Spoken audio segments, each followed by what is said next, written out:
ನೀರಾಗಲೇನೆ ನಾ ಮೈಯ ಮೇಲೆ ಜಾರಿ ಹೋಗಲು, ಗಾಜಾಗಲೇನೆ ನಾ ನಿನ್ನ ಅಂದ ಚಂದ ತೋರಲು, ಮಂಜಾಗಲೇನೆ ನಾ ನಿನ್ನ ಕೋಪ ತಂಪು ಮಾಡಲು, ತೀರಾಗಲೇನೆ ನಾ ನಿನ್ನ ಹೊತ್ತುಕೊಂಡು ಹೋಗಲು. ಕೇಳದೆ ದೇವಿ ವರವ ಕೊಡಲು,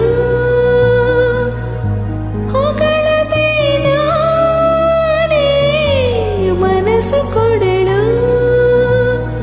ಓ ಕನಕಾಂಬರಿ ನೀನು ಬಾರದಿ ಪೂಜೆಗೆ ಹೂವೆಲ್ಲ, ಓ ಶ್ವೇತಾ